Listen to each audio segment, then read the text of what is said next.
असंभव का काम संभव हो जाता है। हालेलुया। हालेलुया। सो परमेश्वर, आज का विषय है परमेश्वर की दृष्टि मनुष्यों पर होती है। सो परमेश्वर की दृष्टि मनुष्यों पर पड़ती है। हालांकि परमेश्वर की सारी सृष्टि है, सारी सृष्टि परमेश्वर की है। उसमें मनुष्य है, पशु है, पक्षी है, पेड़ पौधे हैं। परंतु बाइबल बताती है कि परमेश्वर ने मनुष्यों पर दृष्टि की और परमेश्वर ने स्वर्ग से पृथ्वी पर मनुष्यों को देखा। भजन संहिता 14 अध्याय और उसका 2 पद में परमेश्वर का वचन लिखता है, परमेश्वर ने स्वर्ग में से मनुष्यों पर दृष्टि की कि देखें कोई बुद्धिमान या परमेश्वर को खोजने वाला है कि नहीं। हालेलुया। हालेलुया। तो परमेश्वर ने मनुष्यों पर दृष्टि किया और देख रहा है परमेश्वर की कौन हमें खोज रहा है, कौन हमें पुकार रहा है, कौन हमें निहार रहा है, किसकी हमें आवश्यकता है। अधिकतर समाज के लोग जब हताश हो जाते हैं, निराश हो जाते हैं, बेचैन हो जाते हैं, परेशान हो जाते हैं, चाहे वो बीमारियों से हो, अपने सगे संबंधियों कुटुंबियों से हो, या किसी भी प्रकार की समस्याओं में जकड़े हुए लोग हैं, परेशानियां जब उसके जीवन में आती है तो वो परमेश्वर को खोजता है, अपने समाज को खोजता है, डॉक्टर को खोजता है, कहां से छुटकारा मिले, कहां से चंगाई मिले, कहां से उसको राहत मिले। सो परमेश्वर दृष्टि कर रहा है सारी सृष्टि पर, लेकिन सारी सृष्टि पर उनकी दृष्टि होने के बावजूद भी वो परमेश्वर मनुष्यों पर दृष्टि करता है और लिखता है परमेश्वर ने स्वर्ग में से मनुष्यों पर दृष्टि की कि देखें कोई बुद्धिमान या परमेश्वर के खोजने वाले हैं कि नहीं है, कि सब भटक गए। जब हम इस दुनिया की चकाचौंध में रहते हैं तो हम भूल जाते हैं कि हमारा कोई परमेश्वर है, हमारा कोई रखवाला है। और जब हम उस परमेश्वर की तरफ निहारते हैं, अगर हमारा परमेश्वर हमारा रखवाला है तो हमारी वो सुरक्षा करेगा, हमारा मार्गदर्शन करेगा, हमारी अगुवाई करेगा, हमारी सुधि लेगा, हमारी सुरक्षा करेगा। एक वक्त की बात है, एक जंगल के शेर जो एक गाय को अपना शिकार बनाने के लिए दौड़ा चला रहा था। दौड़ते दौड़ते दौड़ते संजोगवश वो गाय जो है दलदल में फंस गई और उसके पीछे जस्ट शेर आया और वो भी उस दलदल में आके फंस गया। अब शेर चाहता है कि उठ जाए, ताकत उसके पास था, बल था, बलवान था, पर उसके पास जब वो फंस गया दलदल के कीचड़ में तो वो निकल नहीं पा रहा था और वो रो रहा था। परंतु गाय रो नहीं रही थी, वो मुस्कुरा रही थी। जब पूछा गया कि क्यों मुस्कुरा रही है, हम लोग तो अब अंतिम क्षण में हैं, हम मरने वाले हैं, हम तो आपको खाने के लिए आए थे, हम तो शिकार बनाने के लिए आए थे, लेकिन विडंबना यह है कि आप हम दोनों मर जाएंगे, इस दलदल के कीचड़ में से निकल नहीं पाएंगे। गाय ने मुस्कुराते हुए जवाब दिया कि मेरा स्वामी है, तुम्हारा कोई स्वामी है? तो जवाब दिया बाघ ने, शेर ने, कि मेरा कौन स्वामी रहेगा, मैं तो जंगल का राजा हूं, मेरा कोई स्वामी नहीं है। गाय ने मुस्कुराते हुए जवाब दिया, मेरा स्वामी अभी खोजते खोजते मेरे पास आएगा और हमें निकाल लेगा। ठीक 1-1.5 घंटे के बाद जिनका गाय था वो मालिक खोजते खोजते खोजते खोजते आया, देखा उस दलदल के कीचड़ में गाय भी फंसी है और शेर भी। किसी तरह से अपना गाय को निकाल लिया वो। और उसकी जान बच गई। लेकिन वो फंसा हुआ शेर कीचड़ में फंसा ही रह गया, क्योंकि वो अपने आप को राजा कहता था, बलवान था, ताकतवर था, पर दलदल की कीच में से निकलने का कोई सहारा नहीं था। आखिरकार वो शेर मर गया और गाय की जान बच गई, क्योंकि उनके पास एक स्वामी था। हालेलुया। उनके पास एक स्वामी था।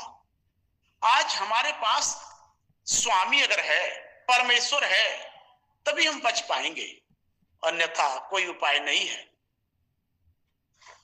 और उसके लिए हमें एक आदेश का पालन करना होगा।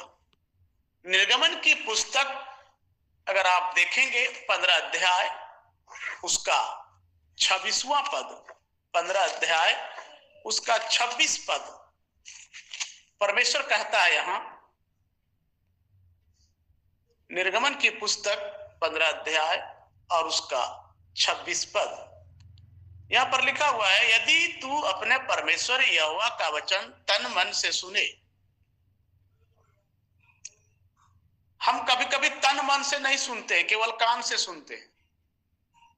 फंस जाता है यही आदमी। हम कान से सुनते हैं, एक कान से दूसरे कान से निकाल देते हैं। लेकिन बाइबल बताती है, यदि तू अपने परमेश्वर यहोवा का वचन तन मन से सुने।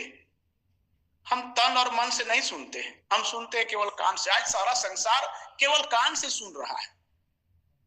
बाइबल बताती है तन मन से सुने। और जब हम तन मन से किसी चीज पर फोकस करते हैं तो हम चौकस हो जाते हैं और परमेश्वर की सामर्थ हमारे ऊपर आने लगती है। यहां लिखा है, और जो उसकी दृष्टि में ठीक है वही करे। मनुष्य अपनी दृष्टि में जो ठीक है वो करना चाहता है। हम यही चीज खाएंगे, भले शुगर हो जाए, और हो जाता है ना, बीपी बढ़ रहा है, पर हम यही चीज खाएंगे। डॉक्टर मना कर दिया तब तो किसी तरह से मुश्किल से वो रोकता है, लेकिन जो चीजें परमेश्वर मना किया उसको नहीं रोकता है। समस्या यही है। सो परमेश्वर कहता है, यदि तू अपने परमेश्वर यहोवा का वचन तन मन से सुने, पहला, उसकी दृष्टि में जो ठीक है वही करे, दूसरा, तीसरा, उसकी आज्ञाओं पर कान लगाए, चौथा, उसके सब विधियों का पालन करे। 4 बात यहां पर लिखता है और कहता है आपको 4 काम करना है, 5वां काम परमेश्वर करेगा। लिखा है, मैं तुम्हारे ऊपर एक भी रोग नहीं भेजूंगा। लिखा है सब विधियां माने, तो जितने रोग मैंने मिस्रियों पर भेजे थे उनमें से एक भी तुझ पर ना भेजूंगा, क्योंकि मैं तुम्हारा चंगा करने वाला परमेश्वर हूं। हालेलुया। वो चंगा करने वाला परमेश्वर है, वो छुटकारा देने वाला परमेश्वर है, वो संभालने वाला परमेश्वर है, वो अनुग्रह करने वाला परमेश्वर है, वो दयालु है, कृपालु है, क्षमा करने वाला है, सर्वशक्तिमान है, सर्व सामर्थी है, सर्वत्र है, अंतर्यामी है। हमारी प्रार्थना को, हमारी विनती को, हमारे निवेदन को वो सुनता है, हमें जवाब देता है, नाम बनाम आशीष देता है। बस 4 काम हमें करना है, 5वां काम वो करेगा। जब हम 4 काम कर लेंगे, इसमें कोई पैसा नहीं लगता है, इसमें कोई रिश्वत नहीं लगता है, इसमें कोई आपको नहीं लगता कि आप महंगे महंगे वस्त्र पहने, महंगे महंगे कपड़े पहने, तभी वो देखेगा।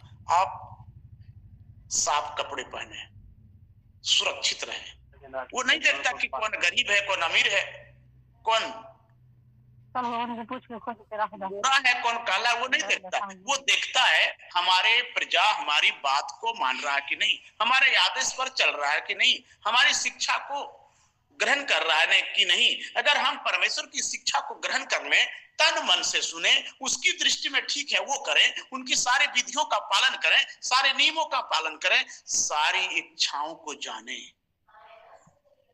परमेश्वर हमारे ऊपर दृष्टि करता है, वो देख लेता है वहीं से। उनकी निगाहें पूरी परमेश्वर की जो सृष्टि है, परमेश्वर की दृष्टि पूरे सृष्टि पर है। हमारी दृष्टि दीवार के उस पार नहीं देखने वाली है, हम दीवार के उस पार नहीं देख पाते हैं, लेकिन परमेश्वर जो है वो सारी सृष्टि पर उसकी दृष्टि बनी रहती है।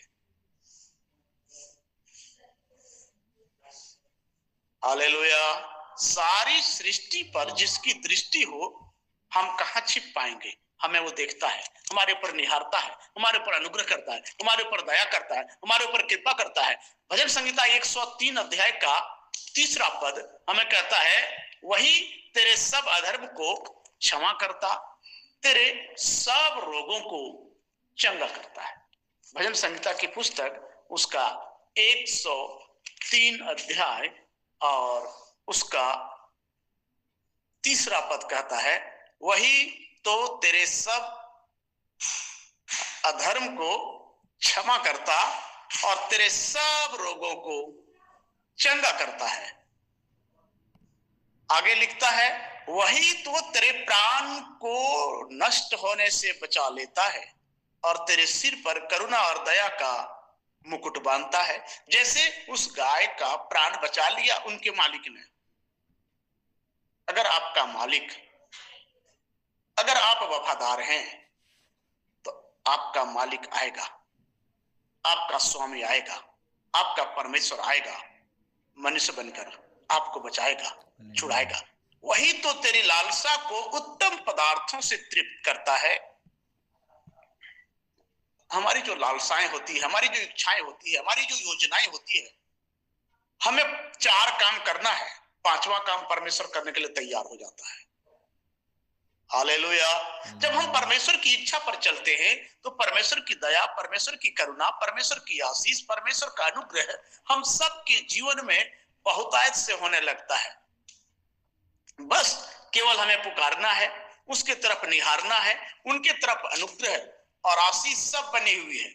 अगर आप थोड़ा और कुछ पद को देखेंगे तो यहाँ पर लिखा, मलाकी की पुस्तक 4 अध्याय का उसका 2 पद, परंतु तुम्हारे लिए जो मेरे नाम का भय मानते हो, धर्म का सूर्य उदय होगा। है ना? अगर आप परमेश्वर का भय मानेंगे तो धर्म का सूर्य आपके ऊपर उदय होगा। और लिखा है, तुम्हारे लिए जो मेरे नाम का भय मानते हैं, धर्म का सूर्य उदय होगा और उनकी किरणों के द्वारा तुम चंगे हो जाओगे।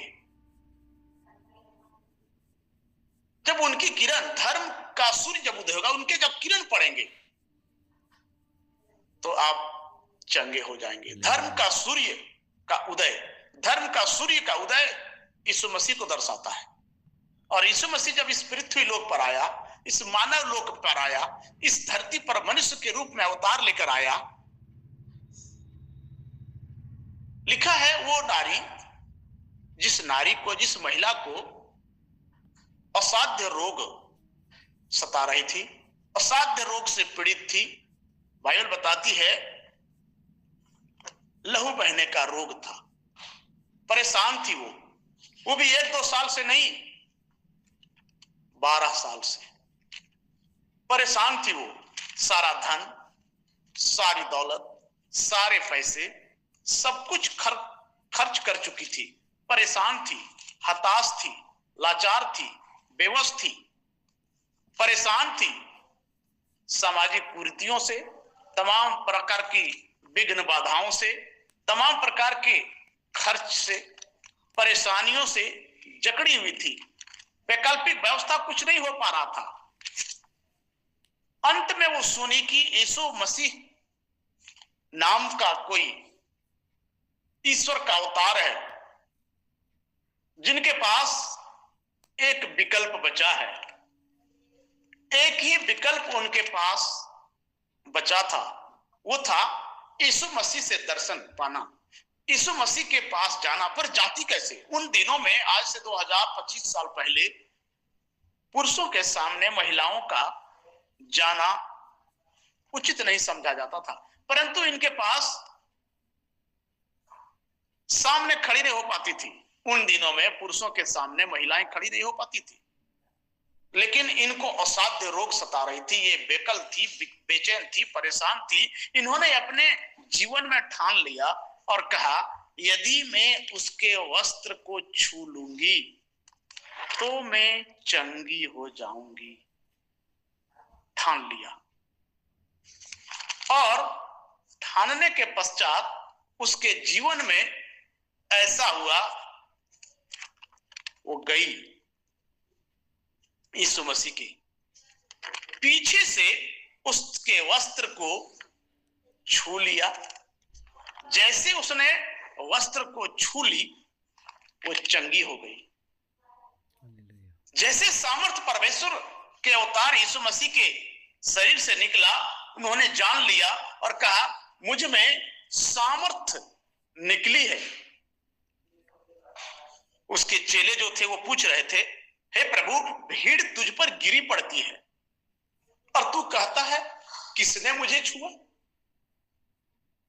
कौन ऐसा व्यक्ति जो हमें छू लिया?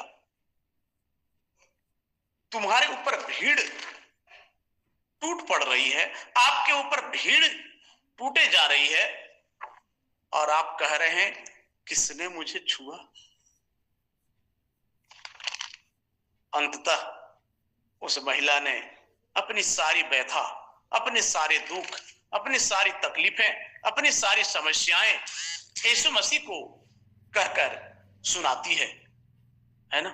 लिखा है मरकुस 5 का 25 पद से अगर आप देखेंगे, लिखा है कि स्त्री जिसको 12 वर्ष से लहू बहने का रोग था, उसने बहुत वैद्यों से बड़ा दुख उठाया, अपना सारा माल व्यय करने पर भी उसे कुछ लाभ न हुआ, परंतु और भी रोगी हो गई थी। वह यीशु की चर्चा सुनकर भीड़ में उसके पीछे से आई, सामने से नहीं आई, लिखा है पीछे से आई। यीशु की चर्चा सुनी।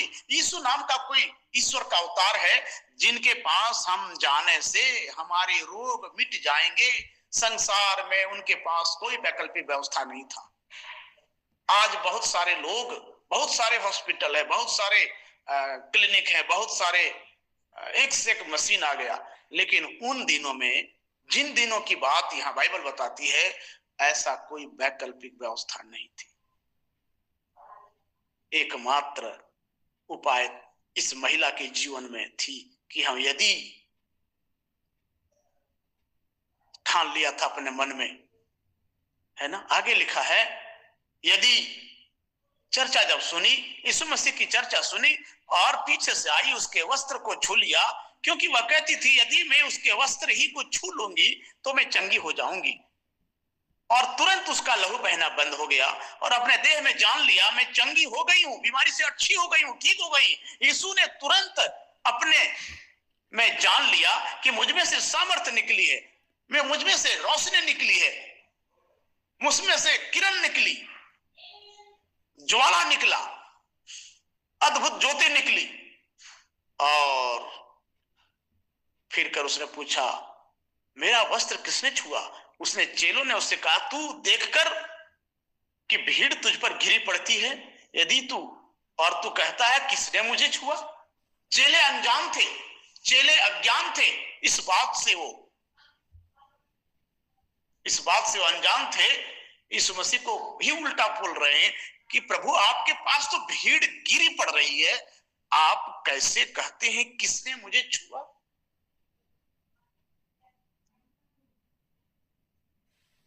हालेलुया। जब हम यीशु की तरफ बढ़ते हैं, जब हम यीशु की तरफ निहारते हैं, जब हम अपने मन में ठान लेते हैं, यीशु के बॉडी को नहीं छुई थी, केवल वस्त्र को छुई थी, और जैसे वस्त्र को छुई वो चंगी हो गई। यीशु मसीह भी जान लिया, महिला भी जान गई। महिला को दर्द से राहत मिल गई, उसका बीमारी ठीक हो गया। यीशु मसीह भी जान गए कि मुझमें सामर्थ्य निकली है, मुझमें एक अद्भुत ज्योति निकली, मुझमें से अद्भुत प्रकाश निकला, और वो चंगी हो गई। दोनों जान गए, ठीक होने वाला और ठीक करने वाला। सामंजस्य यीशु मसीह हमारे विचारों को जानता है, हमारे दिल की बात को जानता है, हमारे हृदय की बात को जानता है, हमारे बीमारियों को जानता है। कहा सामर्थ्य निकली, जंगे हो गए। यीशु मसीह ने कुछ नहीं किया, यीशु मसीह केवल जा रहे थे। आपका विश्वास अगर आप ठान लेते हैं, अगर आप मान लेते हैं, कहता जो मान लेता है वो हार जाता है, परंतु जो ठान लेता है वो जीत जाता है। इस महिला ने ठान लिया, दुनिया कुछ कहे, समाज कुछ कहे, लोग कुछ कहे, बीमारी हमें है, ठीक हमें होना है, हम यीशु की चर्चा सुने हैं, जाएंगे। आगे से नहीं, सामने से नहीं जा पाएंगे, परंतु पीछे से हम वस्त्र को छू लेंगे। जब आप यीशु मसीह के वस्त्र को छूने के लिए, आज यीशु मसीह शारीरिक रूप में इस धरती पर नहीं है, आत्मिक रूप में स्वर्ग में है। हम यीशु के, जैसे एलिया ने कहा था एलिसा से, मैं जा रहा हूं, जो कुछ तू चाहे मांग। और एलिसा ने मांग लिया था कि आपसे दूना सामर्थ हमें चाहिए, डबल आशीष हमें चाहिए प्रभु। एलिया ने एक बार विचार किया और कहा, तूने तो कठिन चीज मांग लिया है, फिर भी मैं देता हूं। और उसका डबल भाग मिल गया। अगर आपके पास बाइबल है, आप पढ़ सकते हैं, दूसरा राजा उसका 2 अध्याय और 9 पद। 2 राजा और उसका 2 अध्याय और उसका 8-9 पद में पढ़ेंगे तो वहां पर मिल जाएगा। और यहां पर 2 राजा 2 अध्याय उसका 9 पद पहुंचने पर लिखा है, उनके पार पहुंचने पर एलिया ने एलिसा से कहा, इससे पहले कि मैं तेरे पास से उठा लिया जाऊं, जो कुछ तू चाहे कि मैं तेरे लिए करूं वह मांग। पूछ रहा है और उन्होंने मांग लिया। और कहता है, 12वां पद पढ़ेंगे, यहां लिखा, एलिसा ने कहा, तुझमें से जो आत्मा है उसका दूना भाग मुझे मिल जाए। एलिया ने कहा, तूने कठिन बात मांगी है, तो अभी यदि तू मुझे उठा लिए जाने के बाद देखने पाए तो मैं तेरे लिए ऐसा ही करूंगा, नहीं तो नहीं होगा। वे चलते चलते जब स्वर्ग में बातें कर रहे थे, बादलों पर उठा लिए गए, उन्होंने उनके चद्दर को थाम लिया था। स्वर्ग पर उठा लिए जाने के बाद लिखा है, एलिसा देखता रहा। बवंडर में जब एलिया स्वर्ग पर उठा लिया गया, स्वर्ग आरोहण हो गया, तो यहां पर लिखा हुआ है, हाय मेरे प्रभु, हाय मेरे पिता, यहां पर लिखा हुआ और कह रहा है, उसने फिर उसे देख न सका। तब उसने अपने वस्त्र पकड़े और पकड़कर 2 भाग कर लिया।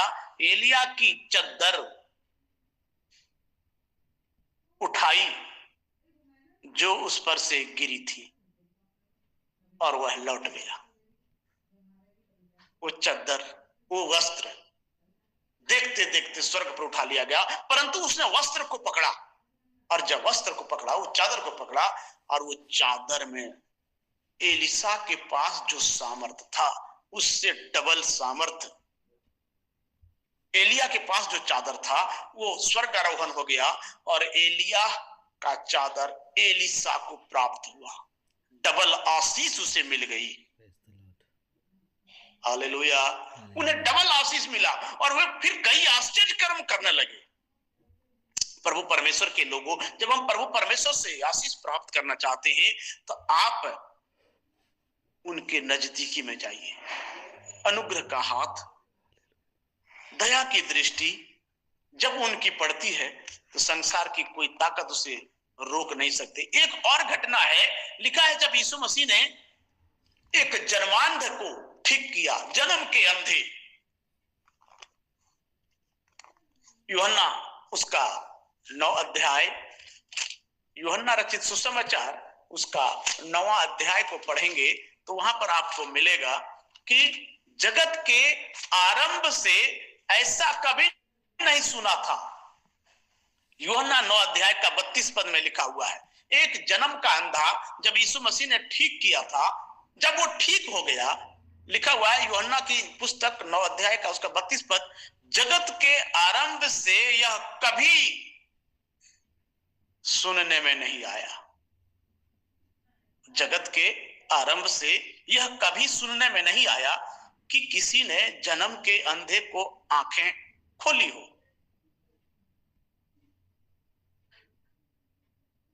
यीशु मसीह का महावरदान, अंधों को दृष्टि दान, मुर्दों को जीवन दान, पापियों अपराधियों को क्षमा दान, मानव जगत का क्या कल्याण। यीशु मसीह ने उस व्यक्ति को जो जन्म का अंधा था ठीक कर दिया। बाकी लोग देखते रह गए, पूछते रह गए, खोजते रह गए, उसको पूछ भी रहा था, है ना, किसने तुम्हारी आंखें खोली है, कौन था वो? 9 का 10 पद अगर आप पढ़ेंगे, यूहन्ना 9 अध्याय का 10 पद में लिखा है, तब वे उससे पूछने लगे, तेरी आंखें कैसे खुल गई? उसने उत्तर दिया, यीशु नामक एक व्यक्ति ने मिट्टी सानी और मेरी आंखों पर लगाकर मुझसे कहा, सिलो में जाकर धो ले। अतः मैंने गया, धोया और दिखने लगा। उन्होंने उससे पूछा, वह कहाँ है? उसने कहा, मैं नहीं जानता। उसके पहले उसके पास आंखें नहीं था, कैसे देखता वो? आज दुनिया की दृष्टि में यही हो रहा है, वो देख नहीं पा रहा है कौन परमेश्वर है, कौन हमें क्षमा करता है, कौन हमें चंगा करता है, कौन हमें छुटकारा देता है। हमारा छुटकारा कहां से होगा, हमारी मुक्ति कहां से मिलेगी, हमारा जीवन कहां से बदलेगा। आज लोग बहुत सारे बीमारी, लाचारी, परेशानी, नाना प्रकार की कष्ट, मुसीबत में डूबे हुए हैं, फंसे हुए हैं, जकड़े हुए हैं, पकड़े हुए हैं। वो बेचारा अंधा था, लोग उसको पूछ रहे, कौन था? इसने कहा, यीशु नामक एक व्यक्ति था। सुना था केवल, क्योंकि बहरा नहीं था, अंधा जरूर था। सुना था कि यीशु मसीह नामक एक व्यक्ति है जिन्होंने मिट्टी सानी, आंख में लगा दिया, बोला जाकर सिलो के कुंड में धो ले। परमेश्वर ने जब आदम की सृष्टि किया था मिट्टी से, परंतु कुछ त्रुटि इनके पास रह गया था। जिस मिट्टी से आदम बनाया गया था वो साक्षात परमेश्वर है। मालूम है उसको इनकी बीमारी कहां है। देखा इन्होंने, जन्म का अंधा है, जन्म से देख नहीं पाया है। ओ, फिर ये मिट्टी सानी और उस मिट्टी का जरा सा अंश आंख में लगाया और बोला, जा सिलो के कुंड में धो ले, और दिखने लगा। हालेलुया। ये दूसरा परमेश्वर का अवतार है। जैसे यहां लिखा ना, परमेश्वर ने आदम को बनाया था मिट्टी से, परंतु कुछ त्रुटि इसके पास थी। दूसरा मनुष्य का रूप में अवतार लेकर यीशु मसीह आया और फिर उस आदम को, उस आदम के वंशज को मिट्टी सानी आंख में लगाया। 3 बात यहां लिखा है, मिट्टी सानी, आंख में लगाया, जाके धो ले, ठीक हो गया। आज कितने ऐसे लोग हैं जो अपना जीवन को प्रभु के सामने नतमस्तक करता है। सुनता कितना लोग है। जब हम सुनते हैं कोई चीज को, कोई बात को, हमारे जीवन में अनुग्रह आना शुरू हो जाता है, हमारे जीवन में आशीष आना शुरू हो जाता है। इस बड़े गौर से इन्होंने सुना, आदेश का पालन किया। हम कितना आदेश का पालन करते हैं इस मसीह के। इन्होंने आदेश का तुरंत पालन किया, जा कुंड में जाके धो ले।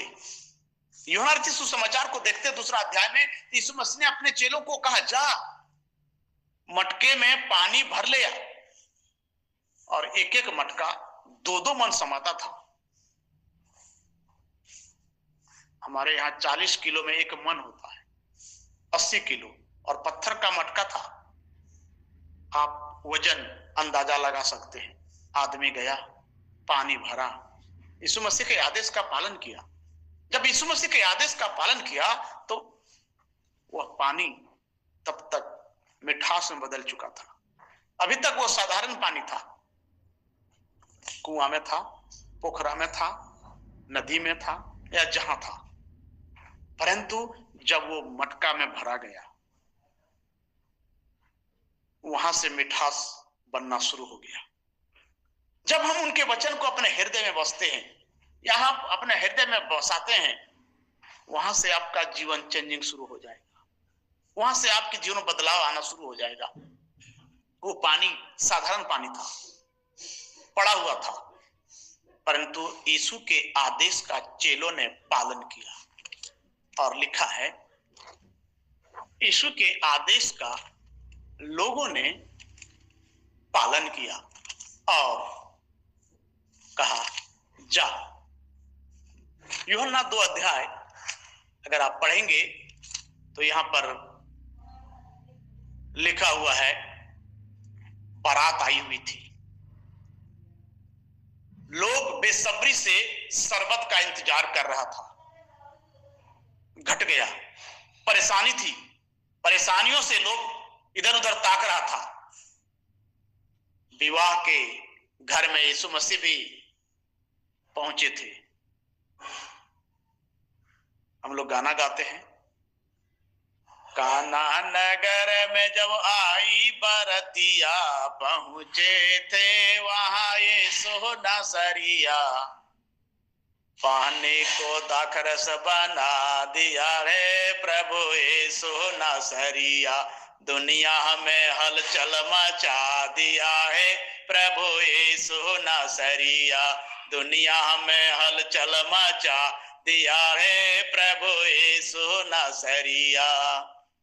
अंधों को आंख दिया, गूंगों को बोलिया, अंधों को आंख दिया, गूंगों को बोलिया, मुर्दों को फिर से जिला दिया है प्रभु यीशु नासरिया, मुर्दों को फिर से जिला दिया है प्रभु यीशु नासरिया। वो मुर्दों को फिर से जिंदा करने वाला, अंधों को फिर से आंख देने वाला। ये पानी, जो साधारण पानी की बात यहां पर बोला जा रहा है, ये साधारण पानी था। यीशु ने उससे कहा जा।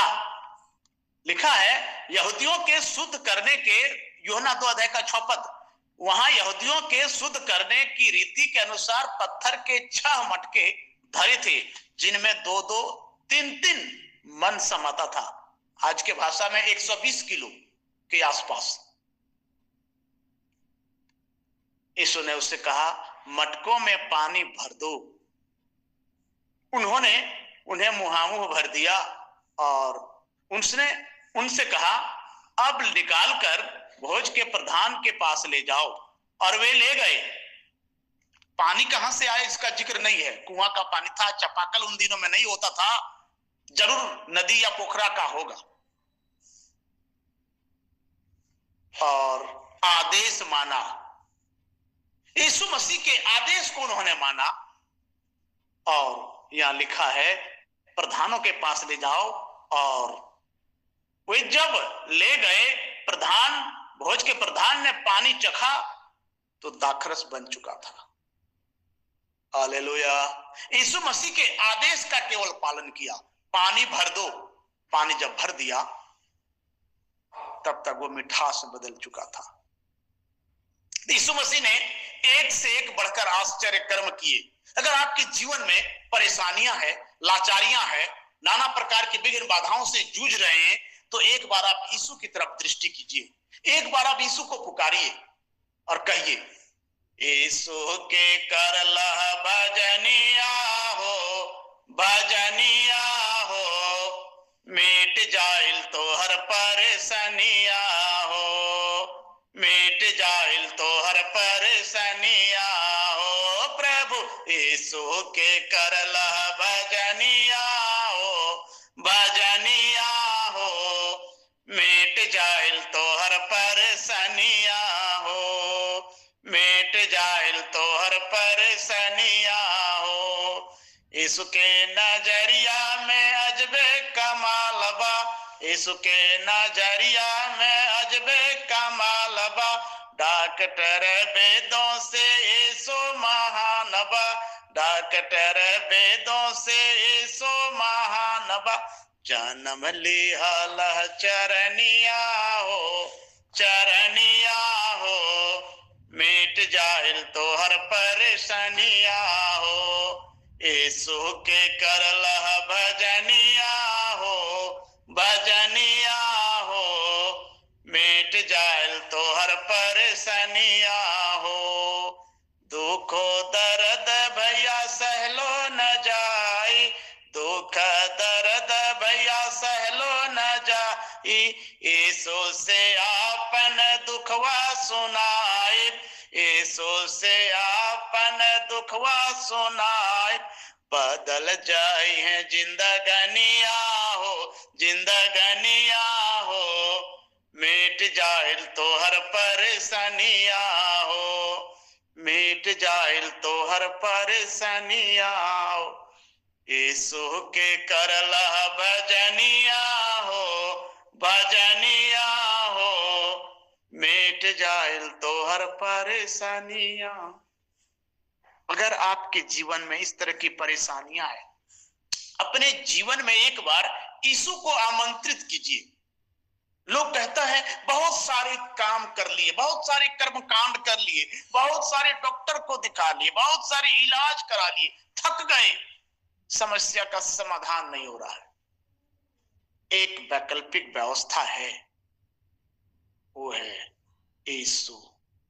जब आप यीशु के पास आएंगे, एक साधारण सा पानी यीशु के पास आ जाता है, वो मिठास बदल जाती है। एक महिला जिसका सारा धन, सारा दौलत, सारा रुपया, सारा पैसा, सारा सब कुछ खर्च करने के बाद यीशु के पास आती है, उनका जीवन बदल जाता है, उनकी जिंदगी में चंगाई आ जाती है।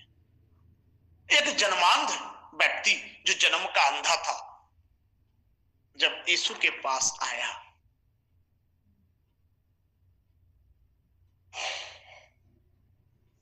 उन्हें नेत्र दान मिल गया, दृष्टि दान मिल गया, छुटकारा मिल गया, चंगाई मिल गई।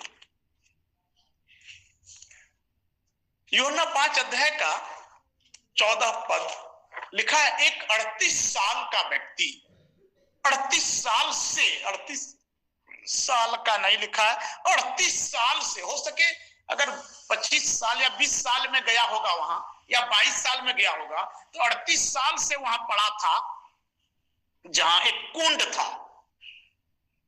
अगर आप यूहन्ना 5 अध्याय को पढ़ेंगे तो व्यक्ति लिखता है 38 साल से पड़ा हुआ था वो, कोई नहीं उसके पास वैकल्पिक व्यवस्था थी। आप जब बीमार पड़ जाते हैं, जब हताश, निराश और बेचैन हो जाते हैं, धीरे धीरे आपको समाज छोड़ देगा, घर वाला छोड़ देगा, परिवार वाला छोड़ देगा, रिश्तेदार छोड़ देगा, आपके दोस्त यार छोड़ देंगे, जैसा इस व्यक्ति के साथ हुआ। यहां लिखा है, यहूदियों के पर्व के अनुसार यरूशलेम में एक भेड़ फाटक के पास एक कुंड है, जो इब्रानी भाषा में बैतसैदा कहलाता है। वहां 5 ओसारे हैं और बहुत से बीमार, अंधे, लंगड़े, गूंगे, बहरे, सूखे अनवाले पानी के हिलाने की आशा में बैठे रहते थे। एक कुंड था जो स्वर्गदूत स्वर्ग से उतरता था, उस कुंड में पानी को हिला देता था। जो पहले जाता था, कूदता था या गिरता था, वो ठीक हो जाता था। पानी के हिलने की आशा, जो कोई पहले उतरता था वो ठीक हो जाता था, चंगा हो जाता था। वहां एक मनुष्य जो 38 वर्ष से बीमारी में पड़ा था, है ना, यीशु को तरस आया। यीशु पूछता है, क्या तू चंगा होना चाहता है? कहता, प्रभु मेरे पास कोई आदमी नहीं है ना। समस्या थी कि वो भीख मांगता था। क्या खाएगा भाई? पेट की तो चिंता होती है लोगों को। बहुत दिनों से इस दशा में पड़ा हुआ था, है ना, 38 साल से बीमारी में पड़ा था, कोई वैकल्पिक व्यवस्था नहीं थी। यीशु पूछता है, क्या तू चंगा होना चाहता है? कहता, मेरे पास कोई व्यक्ति नहीं है ना। यीशु मसीह कहते हैं उठ, 5 का 8, उठ। पड़ा हुआ था 38 साल से, पानी हिलता था तो वहां जाने के लिए कोई वैकल्पिक व्यवस्था नहीं था, दूसरा कोई चल जाता था। जब कोई जाता था या कोई पहले उतरता था, ये बेचारा 38 साल से, इसके पास कोई उठाने वाला नहीं, बैठाने वाला नहीं, चलाने वाला नहीं, घसकने नहीं सकता था वो, नहीं तो घिसकता तो चल जाता ना। इनके पास कोई व्यवस्था नहीं था, इसके पले जाके मंगरा कूद गया, ठीक हो गया। बुधवा जाके कूद जाता था, ठीक हो जाता था। शुक्रा शनिचरवा सब कूद के ठीक हो गया। ये बेचारा इतवरिया, कोई वैकल्पिक व्यवस्था नहीं था। लिखा है यीशु ने उन्हें कहा तुरंत उठ। 38 साल से पड़ा हुआ आदमी को आप बोलेगी उठ सकेगा? यीशु मसीह ने आदेश दिया, जैसे उठ, तुरंत उठ गया और कहा अपनी खाट भी उठा। पहले कहा उठ, उसके बाद तुरंत कहा अपनी खाट भी उठा, और अपनी खाट उठाया और चलने फिरने लगा। यीशु मसीह एक चेतावनी देता है और कहता है 14 पद, देख तू चंगा हो गया है। 5 का 14 में लिखा हुआ है, देख तू चंगा हो गया, फिर से पाप मत करना। कभी कभी हमारी बीमारियां हमारे जीवन में जो आती है वो पाप के चलते, गुनाहों के चलते, अपराधों के चलते हम कभी ना कभी परमेश्वर की उपस्थिति से दूर हो जाते हैं। नतीजा ये होता है कि बीमारी आ जाता है। जैसे कभी मेला में माँ बाप के साथ बच्चे जाते हैं, अगर बच्चे का हाथ छूट गया, मेला में भटक जाता है बच्चा, माँ बाप खोजते रहता है। अब बच्चे के पास रोने के सिवा कोई वैकल्पिक व्यवस्था नहीं है। अगर सिस्टम विधि व्यवस्था है तो माइकिंग करेगा, लोग बच्चा को पूछेगा तो नाम नहीं बताता है, अगर नहीं जानता है तो, जानता है तो उसको पूछता है कौन है, फिर वो माइकिंग करता है, अनाउंसमेंट होता है कि वो एक बच्चा इतना बड़ा, इतना कुछ नहीं बोलने के परिस्थिति में है, गोरा है, काला है, नाटा है, दुबला है, पतला है, रोते रोते परेशान है, अगर किसी का बच्चा है तो ले जाओ। हम इस दुनिया की भीड़ में परमेश्वर का हाथ छोड़ देते हैं। नतीजा रोने और गिड़गिड़ाने के अलावा कुछ वैकल्पिक व्यवस्था नहीं बचता है। इसलिए प्यारे भाई और बहनों, जितने लोग सुन रहे हैं, जितने लोग अपने दिल को तैयार कर रहे हैं, आप जिस प्रकार माता पिता के हाथ से बच्चा छूट जाता है, दोनों बेचैन होता है। मनुष्य भी आज इसी प्रकार हो गया है। परमेश्वर का हाथ जब छूट जाता है तो वो रोने लगता है, गिड़गिड़ाने लगता है, तड़पने लगता है, परेशान रहता है, बेचैन रहता है, बेवश रहता है, और परमेश्वर वहां से दृष्टि करता है। कोई हमें पुकार रहा है कि नहीं, माँ कोई कर रहा है कि नहीं, पापा कोई बुला रहा है कि नहीं। जब हम उस परमेश्वर पिता को बुलाते हैं, जब हम उस परमेश्वर पिता से प्रार्थना करते हैं, जब हम उस परम पिता परमेश्वर से याचना करते हैं, निवेदन करते हैं, विनती करते हैं, प्रार्थना करते हैं, प्रभु हमारी प्रार्थना को सुनता है। हालेलुया, हमारी प्रार्थना का जवाब देता है। यदि मेरी प्रजा के लोग, दूसरा इतिहास 7 अध्याय का 14 पद कहता है, यदि मेरी प्रजा के लोग जो मेरे कहलाते हैं। अगर आप दूसरा इतिहास उसका 7 अध्याय और उसका 14 पद पढ़ेंगे तो वहां पर लिखा है, यदि मेरी प्रजा के लोग, हम सब परमेश्वर की प्रजा हैं, हम सब परमेश्वर के लोग हैं। अगर हम परमेश्वर के बनाए हुए लोग नहीं होते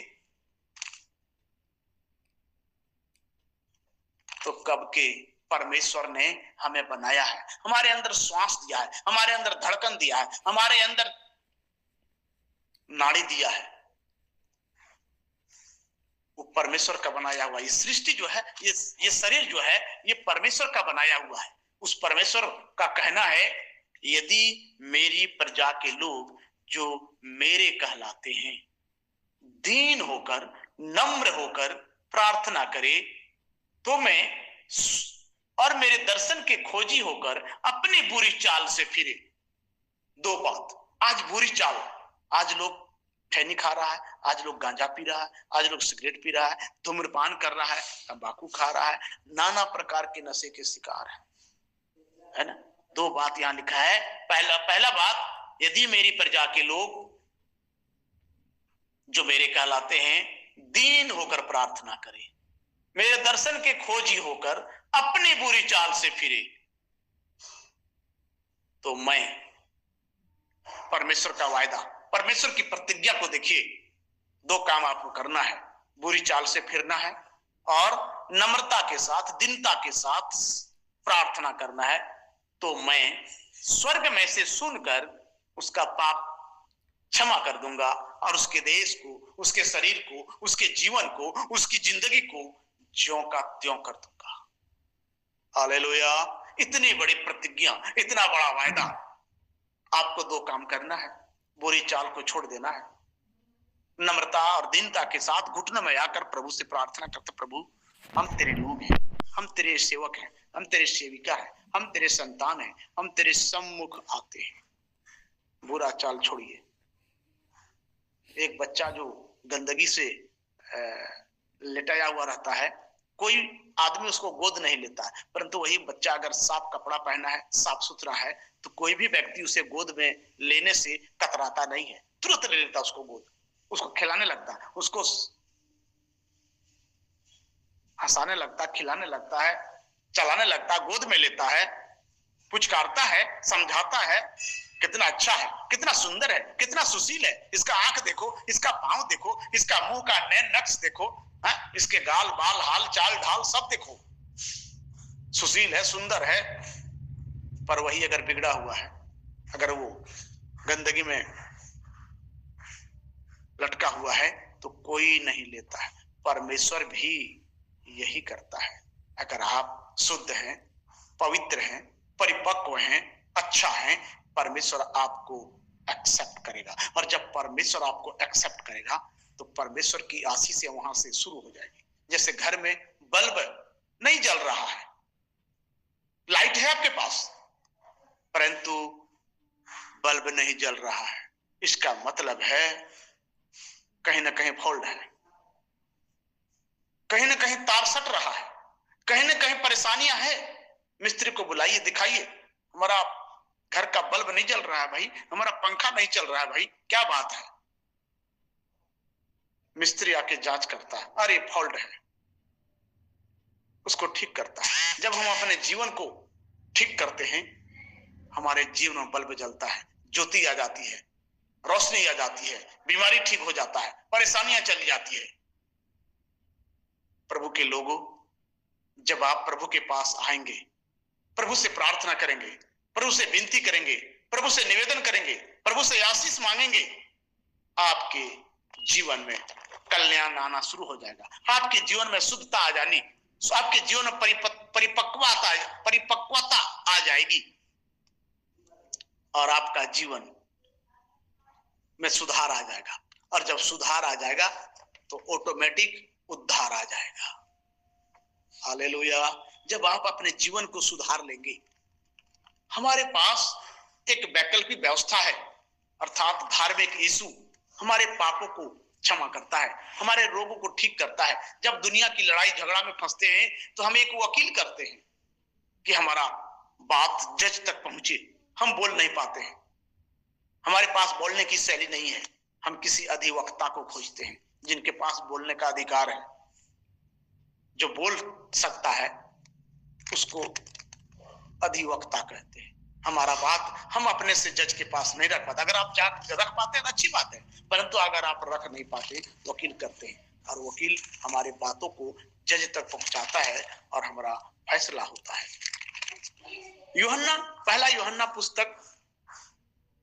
पहला यूहन्ना की पुस्तक उसका 1 अध्याय का 7 पद इस प्रकार से लिखता है, यदि जैसा वो ज्योति में है वैसा ही तुम भी ज्योति में चलें, तो एक दूसरे से सहभागिता रखते हैं और उसके पुत्र यीशु का लहू हमें सब पापों से शुद्ध करता है। थोड़ा आगे पढ़ेंगे तो यहां लिखा है 2 अध्याय का 2 पद, दूसरा अध्याय का 1-2 पद, हे मेरे बालकों, मैं ये बातें तुम्हें इसलिए नहीं करता है कि तुम पाप करो, कोई पाप मत करो।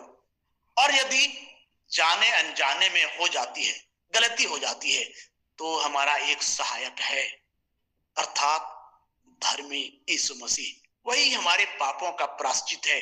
वह केवल हमारे ही नहीं वरन सारे जगत के पापों का भी, सारे संसार के पापों का, सारी दुनिया के पापों का पाप हरण है, दुख हरण है, पाप मोचक है, संकट मोचक है। हमारे अपराध को, हमारे गुनाहों को, हमारे पापों को अपने ऊपर ले लेता है। वो क्षमा कर देता है, वो चंगा कर देता है। जैसे माँ बाप अपने बच्चों पर गलती करता है, डांटता है, पर वो क्षमा कर देता है क्योंकि अपना बेटा है। तो जब हम प्रभु के पास, परमेश्वर के पास अपनी विनती, अपना निवेदन, अपनी इच्छाएं, अपनी योजनाएं, अपनी बातें ले जाकर रखेंगे, हमारा पिता हमारे तमाम गुनाहों को, तमाम अपराधों को क्षमा कर देता है। वही यीशु मसीह, यहाँ पर लिखा, वही यीशु हमारे पापों का प्रायश्चित है, हमारे पाप को उठा ले जाता है। पहला यूहन्ना थोड़ा 3 अध्याय का 5वां पद दिखेगा। पहला यूहन्ना 3 अध्याय का 5 पद में परमेश्वर का वचन कहता है,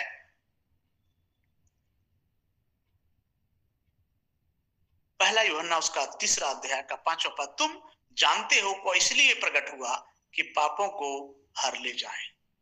वो पाप हरण है, पाप को हरण करने आया। वो किसी दूसरा चीज हरण नहीं करता है। तो हमारे अंदर से जब पाप उठ जाता है, हट जाता है, तो हम तुरंत ठीक होने लगते। जैसे डॉक्टर क्या तकलीफ है तो ये दवा का लिखा है, दवा दर्द की दवा लिखा, उसके बाद एंटीबायोटिक लिखता है। और एंटीबायोटिक जब हमारे शरीर में जाता है तो ऑटोमेटिक हमारे घाव ठीक होने लगते हैं। और वैज्ञानिकों ने इस बात को साबित किया कि जब आप प्रार्थना करेंगे तो आपकी जो इंद्रियां है वो सक्रिय होने लगती है और आपको चंगाई मिलना शुरू हो जाता है। लिखा है, आगे थोड़ा पढ़ेंगे तो याकूब की पुस्तक, धर्मी जन की प्रार्थना के प्रभाव से बहुत कुछ हो सकता है। याकूब 5 अध्याय का 16 पद अगर आप देखेंगे तो वहां पर लिखा हुआ है, धर्मी जन की प्रार्थना के प्रभाव से बहुत कुछ हो सकता है। अगर आप प्रार्थना करना शुरू करेंगे धार्मिकता के साथ, पवित्रता के साथ, आत्मिकता के साथ, आपके जीवन के सारे रोग, सारे दुख, सारे परेशानियां, सारे विपत्तियां, सारी बीमारियां, सारे शोक, सारी संवेदना, सारे कष्ट, सारी कठिनाई, सारी लाचारी, सारी बेबसी, सारी बीमारी, सब कुछ धीरे धीरे धीरे धीरे करके चला जाएगा। आप अपने जीवन में प्रभु से प्रार्थना कीजिए, प्रभु से आशीष मांगिए और कहिए, प्रभु हम तेरे लोग हैं, तेरे भक्त हैं, तेरे शिष्य हैं, तेरे संतान हैं, तेरे सम्मुख आते हैं, शीश को झुकाते हैं, हाथ को फैलाते हैं। हमारी प्रार्थना, हमारा विनती, हमारा निवेदन सुन लीजिए, कबूल कीजिए और हमें अपना बेटा, अपनी बेटी बनाइए। जिस प्रकार माँ बाप अपने बच्चों पर करुणा करता है, तरस खाता है, अनुग्रह करता है, आशीष देता है और उन्हें चंगाई मिल जाती है, छुटकारा मिल जाता है और वो माफ कर देता है, सबसे बड़ा बाप। उसी प्रकार यीशु मसीह हमारे तमाम चीजों को माफ कर देता है, साफ कर देता है, अनुग्रह करता है, कृपा करता है। वो अनुग्रहकारी है, वो कृपालु है, वो दयालु है, वो क्षमा करता है, वो चंगा करता है, वो छुटकारा देता है, वो सर्वशक्तिमान परमेश्वर है। आइए हम प्रार्थना करें। प्रभु परमेश्वर, तेरा धन्यवाद करते हैं, आज हमें ये मौका दिया, इन सारे बहनों और भाइयों को जो सुन रहे हैं। प्रभु हम देख रहे हैं और कितने ऐसे असाध्य रोगों से, परेशानियों से, पारिवारिक कलेह से, पारिवारिक कलह, बच्चों, माताएं, बहनें, बच्चे, माता पिता, जितने लोग सुन रहे हैं प्रभु, परेशानियों से जकड़े हैं, बीमारियों से जकड़े हैं, कष्ट और मुसीबत में परेशान है प्रभु। तमाम प्रकार की कष्ट और मुसीबत, तमाम प्रकार की विघ्न तमाम प्रकार की बीमारियां, तमाम प्रकार की शैतान की दुष्ट शक्तियां, तमाम प्रकार की उलझने यीशु के नाम से जाती रहे प्रभु।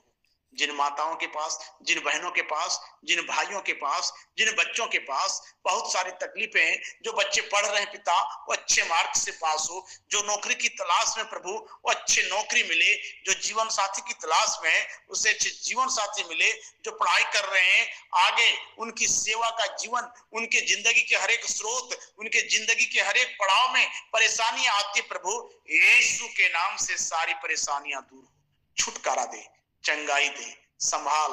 तू कृपा निधान है, तू करुणा निधान है, तू दयावंत परमेश्वर है, तू क्षमा करने वाला है, तू चंगा करने वाला है, तू छुटकारा देने वाला है, तू अनंत जीवन प्रदान करने वाला है। अपने बालकों को, अपने बच्चों को, अपने बच्चियों को, अपने लोगों पर तरस खाता है, अनुग्रह करता है, दया करता है, करुणा करता है, कृपा करता है।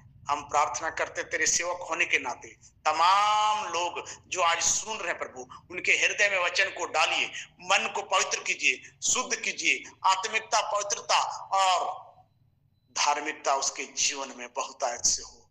वचन को सुनने वाले नहीं परंतु उनके अनुसार चलने वाले बन सके प्रभु। लिखा है यदि मेरी प्रजा के लोग जो मेरे कहलाते हैं दीन होकर, नम्र होकर प्रार्थना करें, मैं स्वर्ग में से सुनकर उनके पाप को क्षमा कर दूंगा, उसके देश को, उसके जीवन को ज्यों तक ज्यों का त्यों कर दूंगा प्रभु।